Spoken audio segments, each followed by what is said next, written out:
Barrel, issue number 4 from Image Comics. This is the issue where our main characters finally arrive home, and we also get the reason for why Lord is the way that he is. So we start off this issue with our characters arriving home, and the house is completely empty.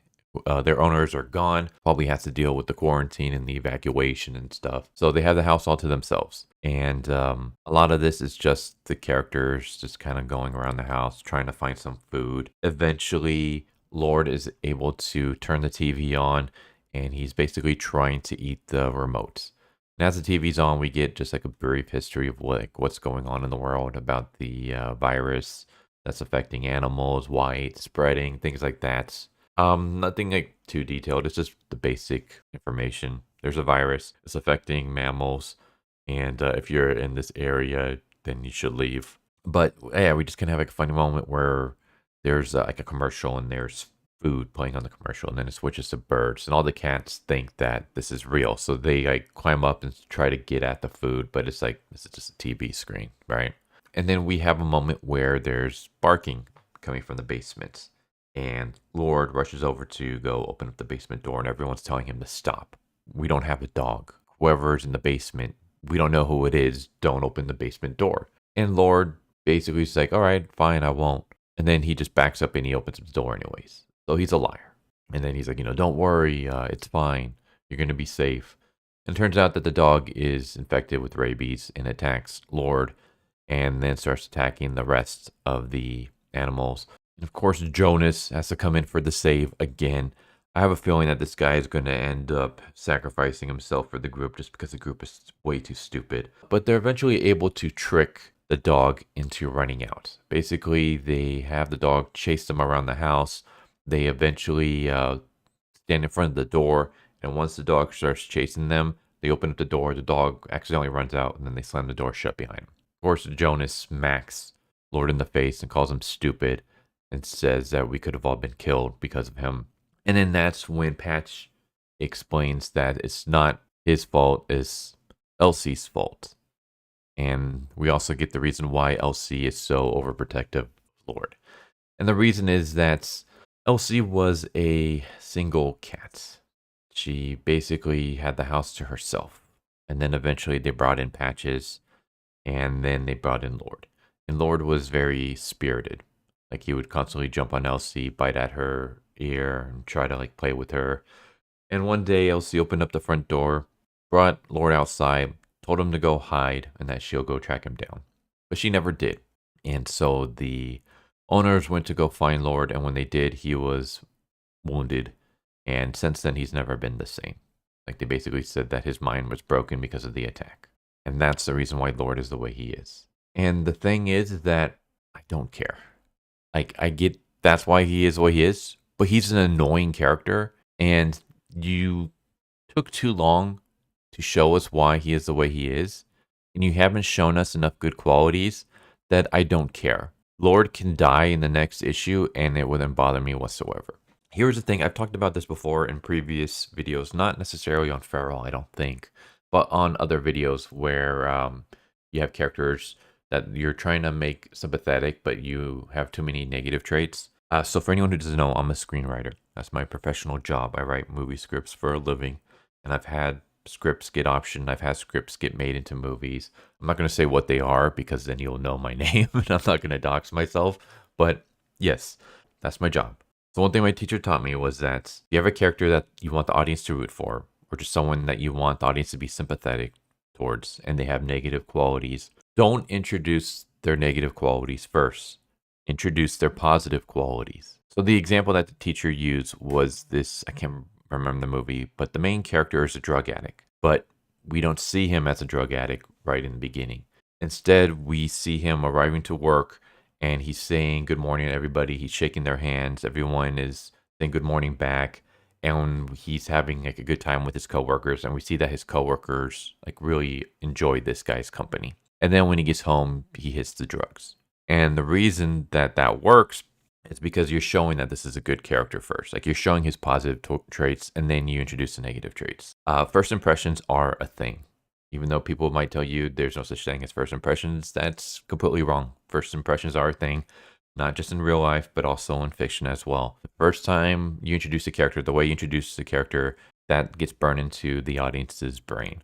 If you have a character that you want the audience to root for or to be sympathetic towards, introduce them in a good light and then show their negative traits afterwards. Because the first impression would be, oh, okay, this is a good person. And then when you introduce the negative traits, people will tend to try to come up with excuses for why they have those negative traits, or they'll be more willing to accept those negative traits and still think the character is a good person because that's how you introduce them as. The problem with Farrell is that they did not introduce Lord as a good person from the beginning. He's not like an evil person at all. He's just stupid. And his stupid naivety keeps getting everyone into trouble. And the first time when we were introduced to him, he's getting people into trouble. And throughout the entire issue, he keeps getting people into trouble. And so when you're trying to now paint his sympathetic backstory where, oh, it's not his fault, it's because Elsie tricked him into going out into the woods and he was attacked. And whatever caused him to get attacked traumatized him and he's never been the same. I get that. And that's sympathetic. But you've introduced so many negative qualities to this character. You've had him portrayed in such a negative light in the sense that he keeps getting people that we like and enjoy and are rooting for into trouble. Like every time they've gotten into a terrible situation, it's because of Lord. And because of that, by the time we finally get his backstory of why he is the way he is, I just don't care anymore.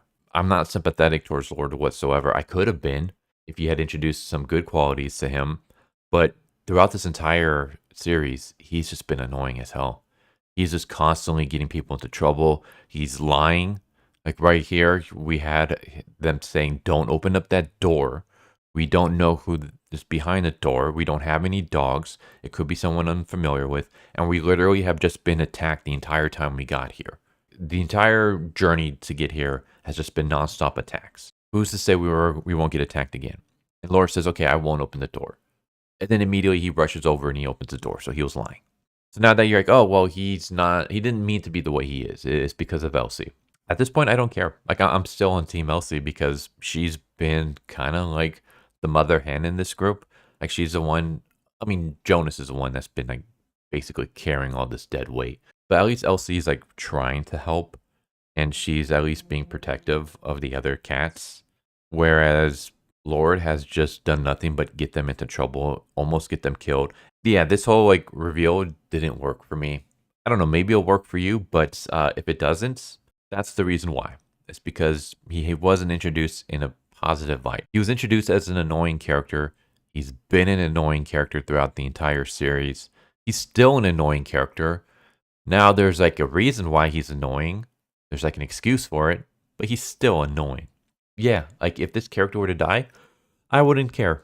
But I have a feeling that he's not. In fact, I have a feeling that either Jonas or Elsie is going to end up sacrificing himself to save him because of his naivety. He's going to get himself into a situation, or he's going to get the group into a situation once again, and someone else is going to have to bail him out, and they're going to have to pay the ultimate sacrifice to bail him out.